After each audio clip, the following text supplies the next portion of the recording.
Bom, eu já imagino a resposta, mas eu vou perguntar mesmo assim. Quem aqui já brincou de esconde-esconde?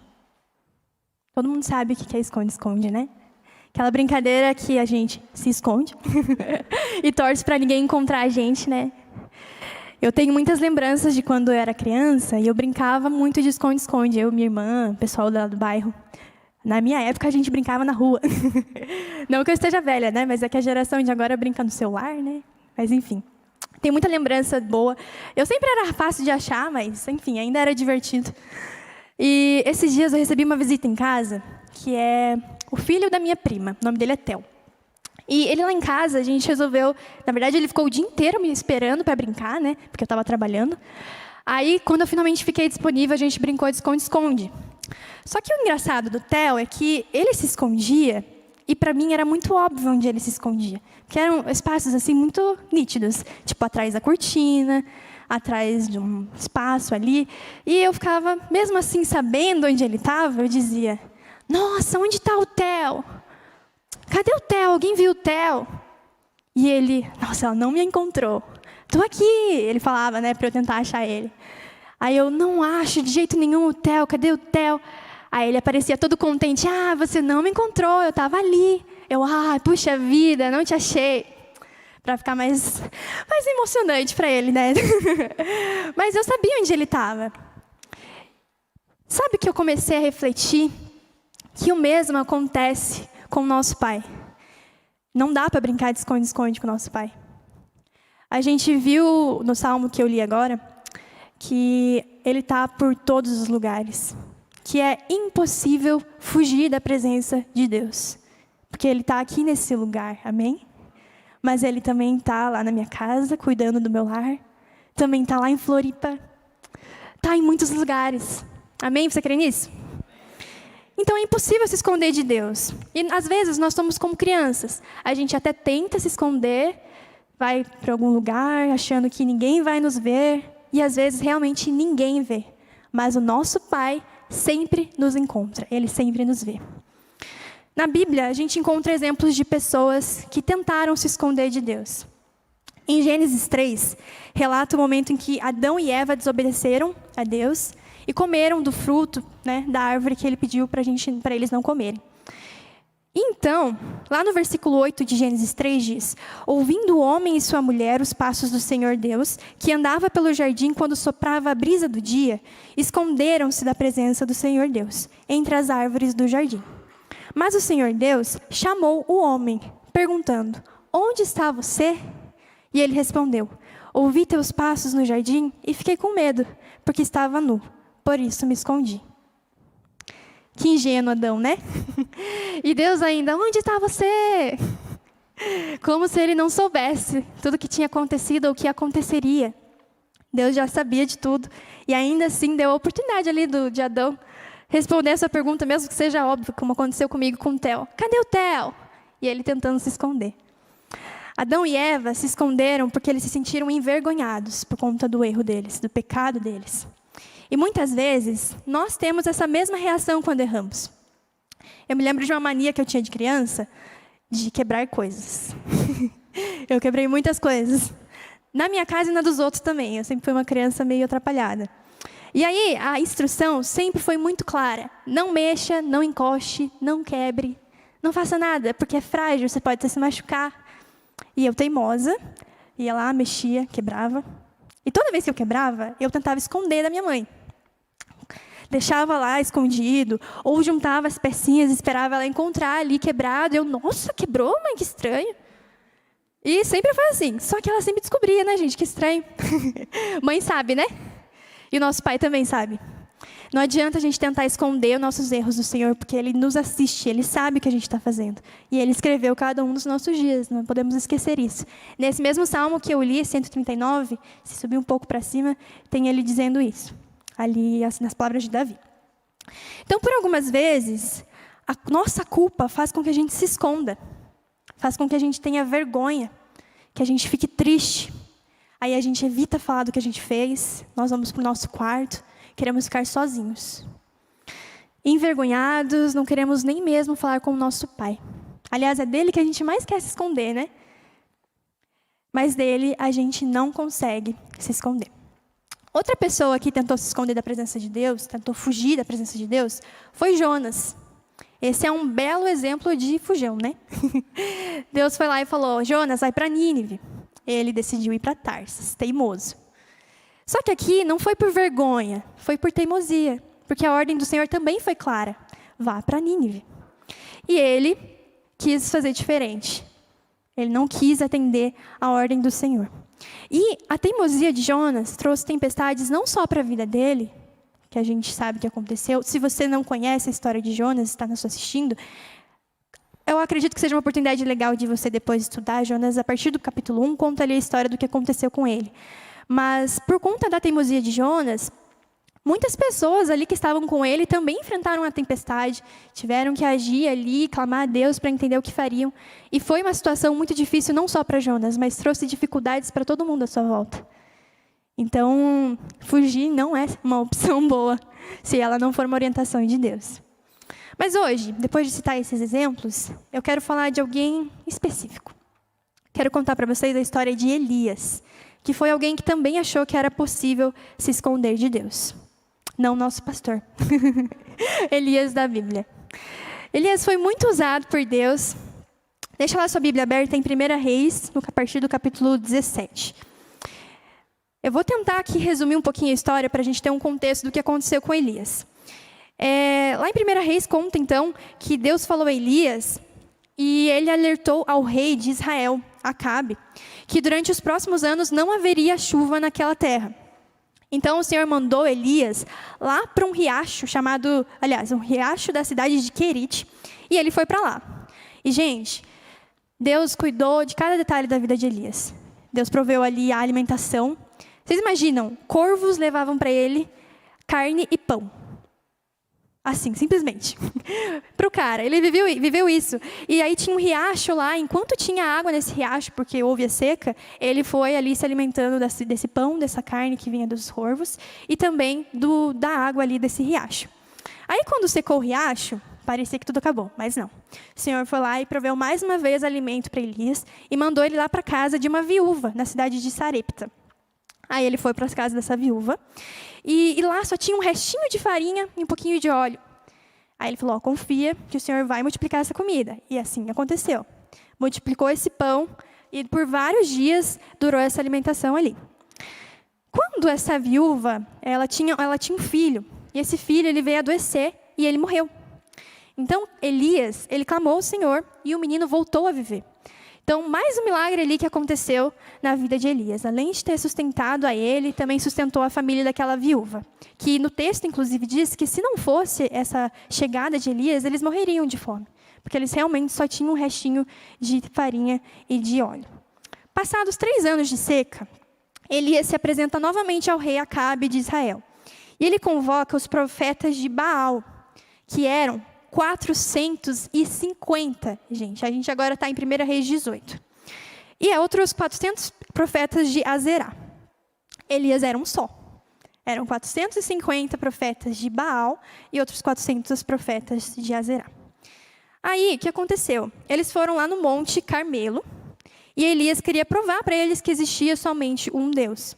Então, o que ele teve de ideia ali e pediu para todo mundo? Ele pediu que eles invocassem os deuses deles. E também assim ele faria ali no altar que ele apresentou a Deus. O Deus que respondesse por meio de fogo, esse sim seria determinado que era o Deus. E todo mundo concordou, foram lá, fizeram o altar e passaram a manhã inteira até o meio-dia clamando ao Deus que eles serviam. O que acontece? Os deuses não responderam, afinal eram só estátuas. Mas o nosso Deus responde a oração de Elias. Quando Elias separou o altar do Senhor, ele clamou ao Senhor ali no versículo 36, do capítulo 18. À hora do sacrifício, o profeta Elias colocou-se à frente do altar e orou: Ó Senhor, Deus de Abraão, de Isaque e de Israel, que hoje fique conhecido que Tu és Deus em Israel e que sou o Teu servo, e que fiz todas essas coisas por ordem Tua. Responde-me, ó Senhor, responde-me, para que esse povo saiba que Tu, ó Senhor, és Deus e que fazes o coração deles voltar para Ti.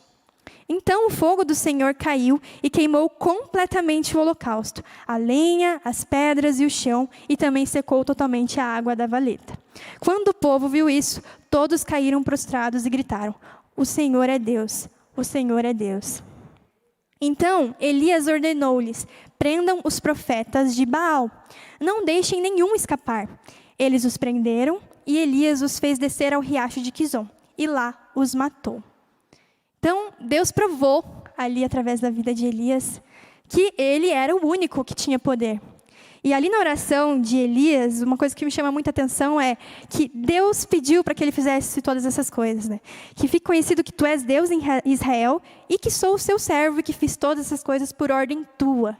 Não foi o Elias que pensou, eu vou aqui provar. Mas o Senhor mesmo colocou no coração dele esse chamado para que ele fizesse. Então, beleza, gente. Agora a gente tem um contexto ali de tudo que aconteceu na vida de Elias. Não tudo, né? Até uma parte que a gente leu. Então, a gente viu que o Senhor sustentou, que deu alimento, que deu teto, que abençoou as pessoas que estavam com ele, como a viúva, que reconheceu, né? Que honrou a oração ali de Elias, porque ele fez um desafio muito ousado, né? Imagina se o fogo não acendesse ali, que a vergonha que Elias ia passar, né? Então, o Senhor honrou Elias até aquele momento. Tanto de coisa que Deus fez através da vida de Elias, né? Ele foi muito usado por Deus. E depois de tudo isso, a gente espera que a confiança de Elias seja plena em Deus, né? Se ele ressuscitou uma pessoa em nome de Deus, né? O que mais ele poderia fazer? Nada poderia acontecer com Elias, né? Poderia estar confiante em Deus. Porque até aqui a história ia muito bem. Mas o que acontece? Finalmente chegamos no capítulo 19, lá de 1 Reis. Acabe, que era o rei, que eu comentei de Israel, ele conta para Jezabel tudo isso que aconteceu e que Elias havia matado ali os profetas de Baal. Então Jezabel manda avisar Elias que iria matá-lo. Ficou muito irado por tudo isso que aconteceu e avisou ali alguém para mandar esse recado para Elias que iria matá-lo. Aí, gente, Elias faz o quê?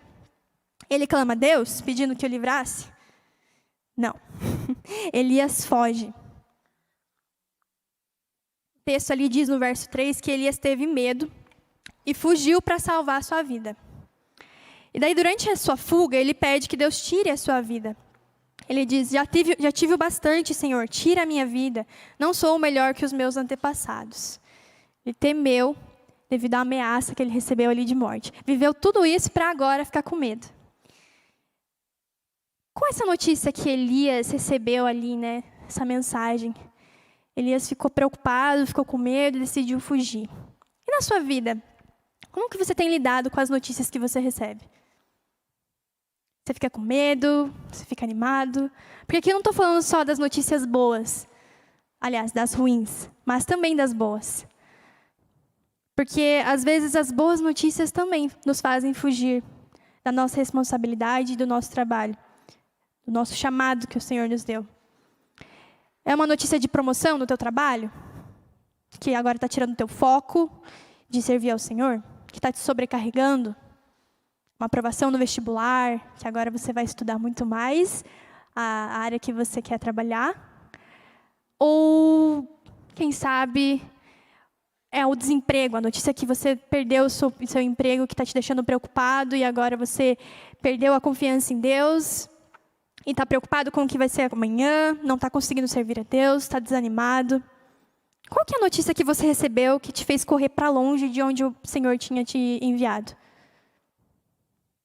Voltando para Elias, depois disso tudo que aconteceu através da vida dele, essa notícia conseguiu abalar a confiança de Elias em Deus. E seguindo a história aqui, o Senhor manda ainda, após ele ter dito que queria que o Senhor tirasse a vida dele, o Senhor ainda manda um anjo para alimentar e para fortalecer, né, a caminhada que ele ia ter que fazer. E aí ele viajou por 40 dias e 40 noites e depois se escondeu em uma caverna. Elias se escondeu dentro de uma caverna. E você? Quando você recebe aquela notícia, ela te abala. Onde você tem se escondido? Ou melhor, atrás do que você tem se escondido? Será que é atrás do seu medo, como foi Elias? Ou das desculpas que você dá? Das suas limitações? do seu trabalho, dos seus prazeres, do seu ego, do seu erro como foi Adão? Ou será que é o medo da responsabilidade? Você tem se escondido atrás de quê? O que você tem usado como desculpa para se esconder? Ah, eu sou muito nova, não vou. Ah, eu sou muito velha, não vou. Eu sou mulher, não é para mim isso. Será que a gente tem aqui nessa igreja pessoas que têm usado essas desculpas para atender ao chamado do Senhor? Eu creio que não. Elias teve medo. E seguindo o texto. E a palavra do Senhor veio a ele. O que você está fazendo aqui, Elias? Ele respondeu. Tenho sido muito zeloso pelo Senhor, o Deus dos exércitos. Os israelitas rejeitaram a tua aliança, quebraram os teus altares e mataram os teus profetas à espada. Sou o único que sobrou. E agora também estão procurando matar-me. O Senhor lhe disse, saia e fique no monte, na presença do Senhor, pois o Senhor irá passar. Deus chama Elias para a presença dele. Nós lemos que o Senhor está em todos os lugares. Faz sentido chamar para a presença? Faz. Porque nós precisamos ir à presença do Senhor, nós precisamos nos encontrar com Ele. Ele está em todos os lugares disponível, mas se nós não quisermos falar com Ele, Ele não vai invadir. Ele é educado demais. Então, nós precisamos estar disponíveis. E a partir do momento que você decidiu hoje estar aqui na casa dele, você escolheu se apresentar diante do Senhor, diante da presença dele. E o que acontece na presença do Senhor? Que nós já vimos. A cura, a alegria, a festa. Amém? Estar aqui nessa casa é maravilhoso, porque a gente sente que há a presença do Senhor nesse lugar. Então, é um tempo muito gostoso na casa do Pai. E hoje nós estamos aqui na presença dele. Amém? Glória a Deus. Então veio um vento fortíssimo que separou os montes e esmigalhou as rochas diante do Senhor. Mas o Senhor não estava no vento. Depois do vento houve um terremoto, mas o Senhor não estava no terremoto. Depois do terremoto houve um fogo, mas o Senhor não estava nele. Depois do fogo houve um murmúrio de uma brisa suave. Quando Elias ouviu, puxou a capa para cobrir o rosto, saiu e ficou à entrada da caverna. E uma voz lhe perguntou, o que você está fazendo aqui, Elias? Deus fala de formas diferentes.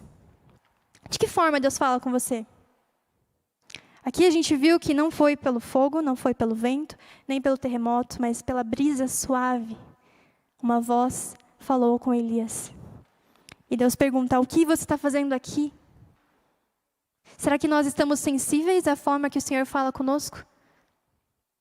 Aqui na igreja, a gente tem sentido a presença dEle? A gente tem se sentido à vontade para ouvir o que Ele fala ao nosso coração?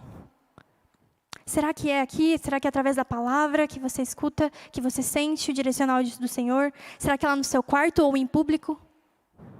Tem pessoas que imaginam que vai abrir-se os céus, vai descer um anjo com trombetas, com um recado audível, e que vai ser a resposta do Senhor. E se for daquele jeito, não é a resposta do Senhor. Às vezes precisa de um letreiro em neon, e a pessoa ainda assim não vê que é a resposta de Deus. Então a gente precisa estar sensível. Nós precisamos observar nos detalhes, porque Deus está falando. E talvez o fato de você vir aqui hoje e ouvir essa palavra vai mexer em algo aí dentro de você. Então esteja sensível à palavra do Senhor. Esteja sensível ao falar de Deus nessa noite. Amém? O Senhor pode falar através da natureza, da chuva. Como o Léo falou, é um dia lindo, porque está chuvoso, porque o Senhor fez chover. E pode ser que Ele esteja dizendo algo. Nós estamos sentindo o que Ele está dizendo? Com Elias, ele falou com uma brisa suave. Fique atento nas formas que o Senhor fala. Às vezes é audível, às vezes não. Esteja sensível ao falar de Jesus, de Deus. Seguindo o texto, Elias repete, que tem sido muito zeloso pelo Senhor, o Deus dos exércitos. Conta ali que rejeitaram a aliança de Deus, quebraram os altares. Enfim, repete, eu sou o único que sobrou. E agora também estão me procurando para matar-me. Dessa vez o Senhor responde, volte pelo caminho por onde veio e vá para o deserto de Damasco. Chegando lá, unja Azael como rei da Síria.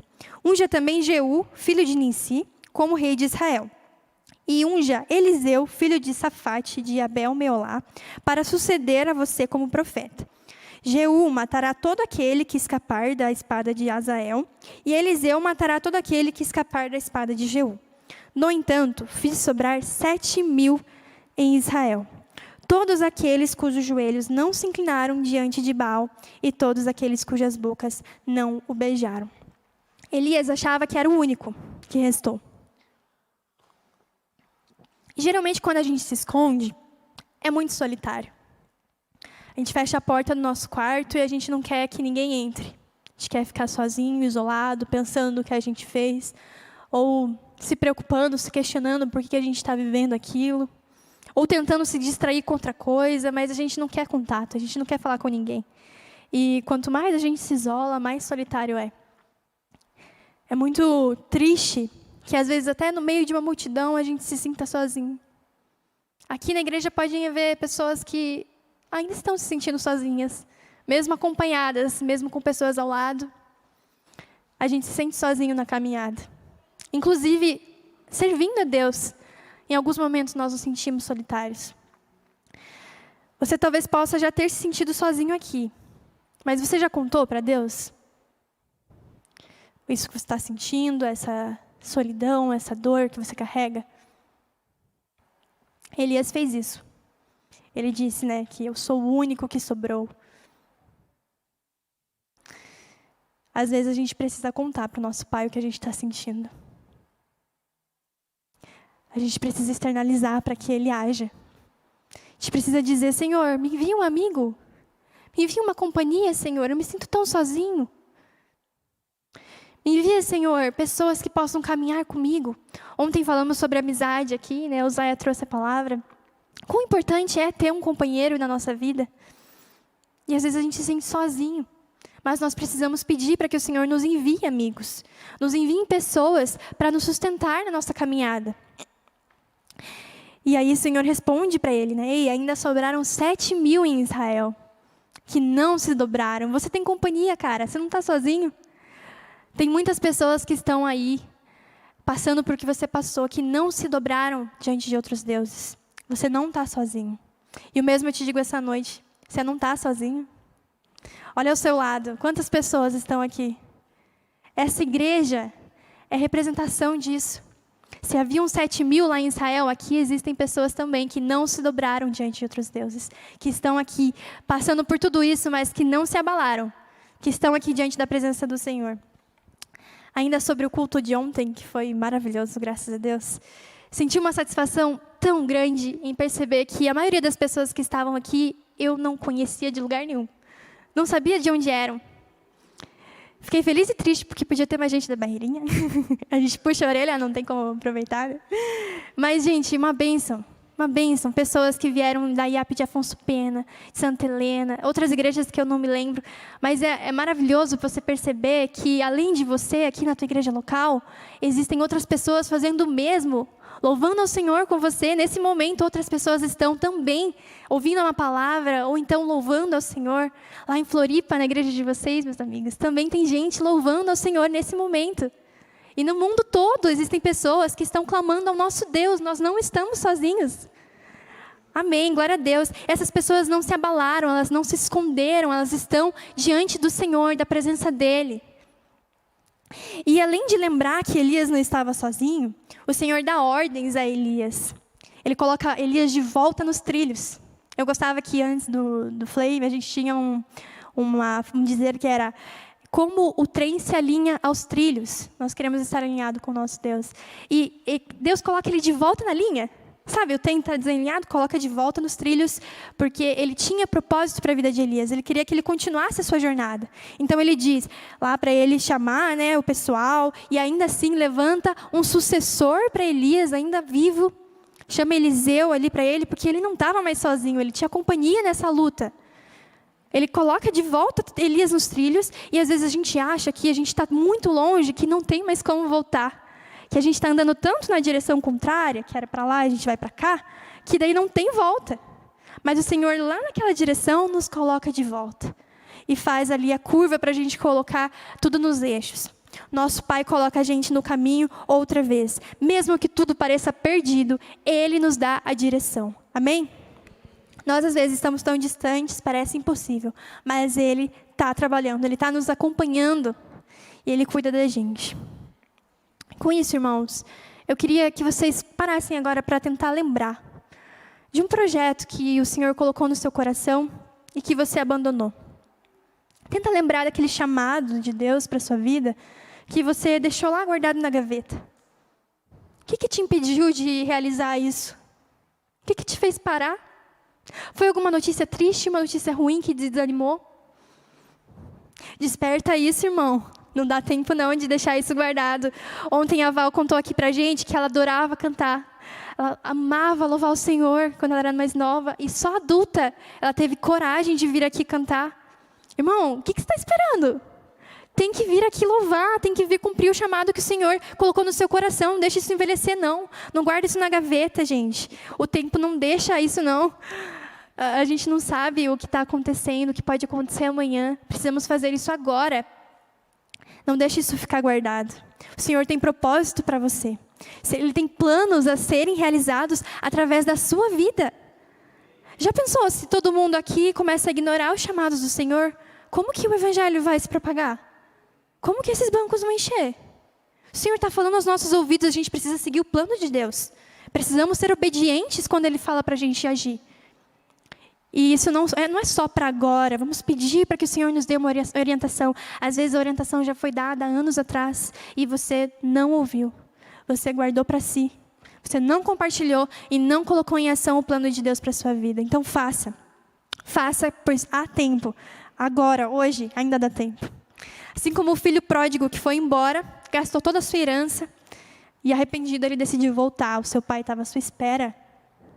O nosso Pai espera você que foi dar uma volta, voltar. E Ele está te esperando, ainda dá tempo de voltar. E aí você então que tem o seu projeto aí no seu coração, que está silenciado, que está deixando para depois, desperta. Não esconde, compartilhe.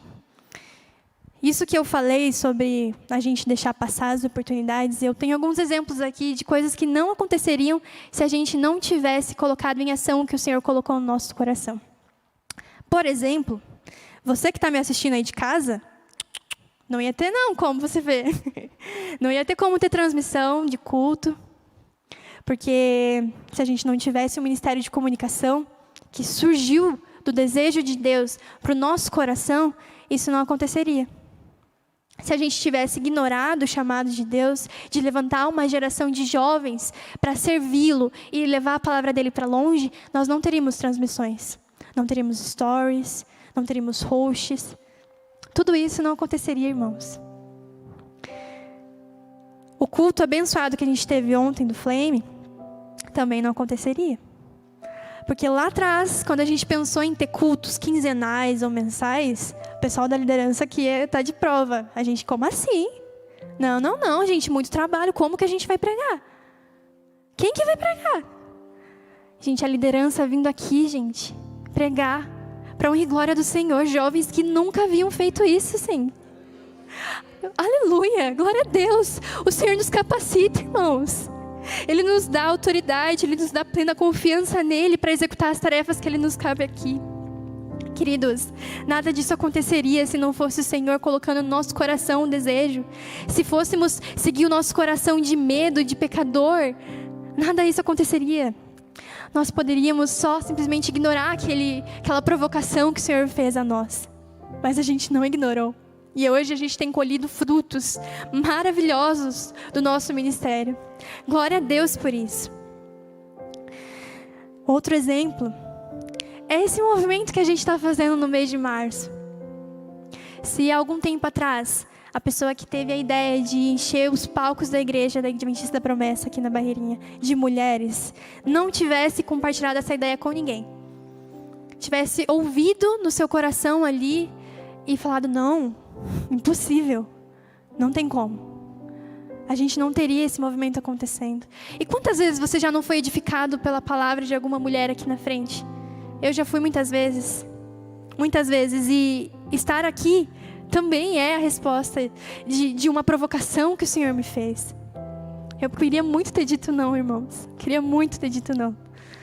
Mas o Senhor, Ele me dotou de uma paz de trazer a palavra dEle aqui, porque eu sabia que, apesar de todas as atividades que a gente tem, quando a gente cumpre o chamado do Senhor para a nossa vida, não há satisfação melhor.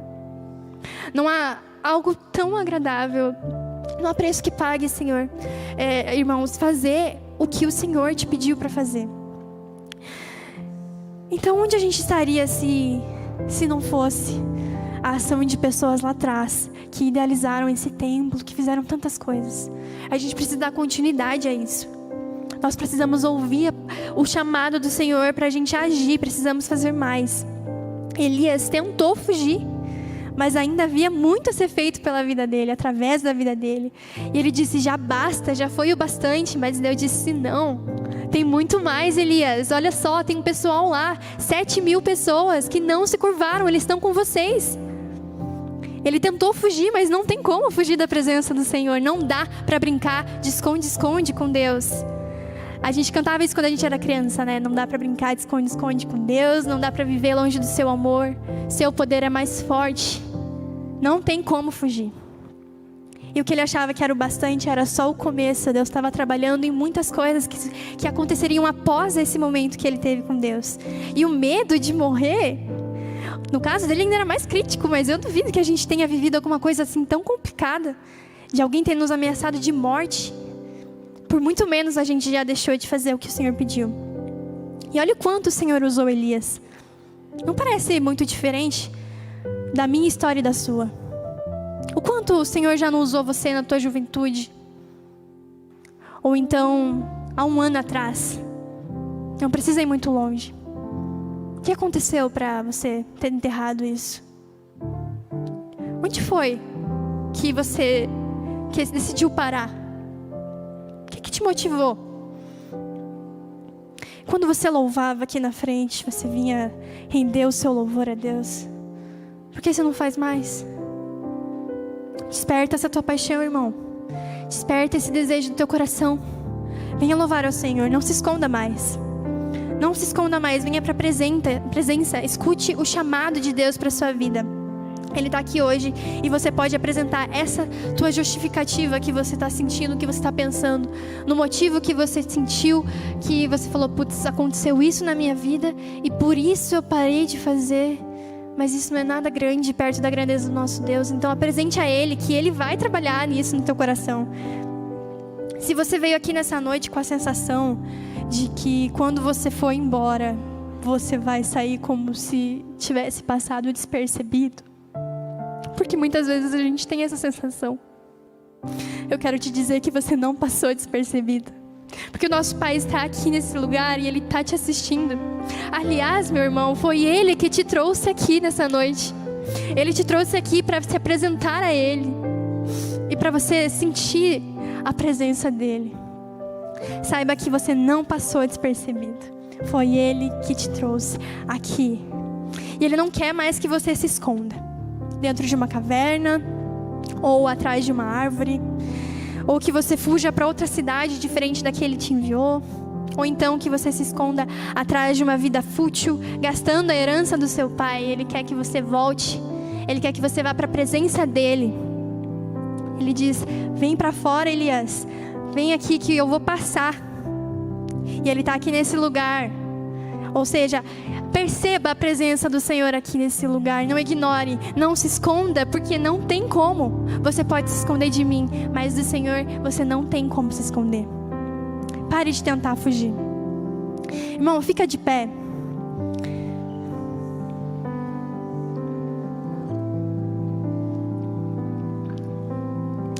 Antes de a gente orar, quero que você pense mesmo naquele desejo que você tinha, um projeto que o Senhor colocou no seu coração, que está lá adormecido. E comece a imaginar o quanto isso poderia estar gerando frutos hoje. Comece a pensar em quanto isso poderia impactar o reino. Ou até mesmo, lembra daquele teu talento que está enterrado? Aquele instrumento que está empoeirado lá na tua estante? Lembra daquela palavra que você escreveu e você nunca falou em voz alta para ninguém? A gente tem dessas, né? O Senhor fala ao nosso coração uma palavra e a gente guarda para nós. Não faz isso não, irmão. Lembra disso tudo? Eu não vou conseguir listar porque existem muitas coisas e o Senhor me atravessou tão forte nisso. Mas eu não vou mais deixar isso acontecer, porque eu acredito que o Senhor tem propósito para mim e para a sua vida. Ele tem planos, e mesmo que a gente tenta se esconder, Ele vai nos encontrar. Ele vai ao nosso encontro, Ele nos espera. Então hoje, nesse momento, apresenta para Ele a tua dificuldade, a tua desculpa. Fale: Senhor, eu tenho tanta vergonha de falar em voz alta, tenho tanta vergonha de pregar, mas eu queria tanto falar da tua palavra. Me capacita, Deus. Tenho tanta vergonha de pegar o microfone e cantar, mas eu amo tanto cantar lá na minha casa. Por que, Deus, que eu não tenho coragem? Faça isso. Apresente para Ele. Deus, eu lembro de uma coisa que eu sonhava fazer na igreja. Nossa, seria tão legal. Mas, sozinho eu não consigo. Mas me manda amigos. Coloca pessoas na minha vida que vão me incentivar, Pai. Que vão me ajudar.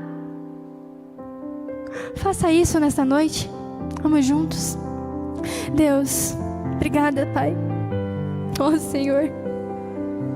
Tu és maravilhoso, Senhor. Eu te agradeço porque eu coloquei aqui, Senhor, tudo aquilo que estava no meu coração e que a partir de agora eu sei que é o Senhor que trabalha, Pai. O Senhor que vai levar essa palavra para mais longe ainda, Senhor. E eu te peço, Deus, que nesse momento os nossos corações não estejam mais distraídos com nossas desculpas, com os nossos medos, com as coisas que nos impedem de te agradar, que nos impedem de cumprir o teu chamado nas nossas vidas. Ó Deus, tira tudo isso do nosso coração, Pai. Tira o medo, Senhor. Tira, Senhor, a falta de fé que nós temos. Não deixe, Senhor, que a gente tenha vontade de fugir. Quando o convite acontecer, Deus, que a gente diga sim. Que a gente pare de fugir ou de tentar fugir, Pai, porque a gente sabe que não tem como, Pai, fugir da Tua presença. O Senhor está em todos os lugares. O Senhor está aqui nesse lugar. E nós podemos te sentir nessa noite, Senhor, porque o Senhor está aqui. Por isso, Deus, que todas as pessoas, Senhor, que sentiram a Tua presença aqui, Pai, que elas sejam transformadas pela Tua palavra, Senhor, transformadas pelo Teu poder, do Teu Espírito Santo, Deus, que não seja só uma experiência de estar aqui nesse lugar, mas que amanhã, Senhor, nas suas rotinas, elas já coloquem em prática aquilo que o Senhor falou essa noite, Senhor. Que a gente pare de tentar se esconder, Senhor. E que quando a gente erre, Senhor, Tu sejas o primeiro que a gente converse, Senhor. Abrindo os nossos corações, Pai, desabando para Ti, porque Tu és o único que tem a solução dos nossos problemas, Pai. Que o nosso pecado, o nosso erro, Senhor, não nos faça desistir ou ir para outro caminho que não seja o Teu, Deus. Eu Te entrego, Senhor, a minha vida, Pai. Usa-me, Senhor. Usa cada um aqui nesse lugar, Senhor. Todos nós somos tão diferentes, Pai. Podemos agregar em tantas coisas nesse lugar, Senhor, nesse reino. Cada um com uma qualidade, Deus. Cada um com alguma maneira, Senhor, de agregar, Pai. Então usa-nos, Senhor. Como nós cantamos nessa noite, Senhor, som dos nossos corações. Usa-nos, Pai. Como fonte, Pai. Como flecha, Senhor. Em nome de Jesus eu oro, Pai, pela juventude dessa igreja, Pai. Não nos adormece, Senhor, aliás, nos desperta, Pai. Nos desperta para a ação, Senhor. Coloca em nós, Pai, corações ensináveis, Pai. Corações disponíveis para a Tua obra, Senhor Jesus. Usa-nos, Senhor. Guia-nos, Senhor. Sonda-nos, Pai. Conhece-nos, Senhor. Em nome de Jesus eu oro, Pai. Amém, Senhor Jesus.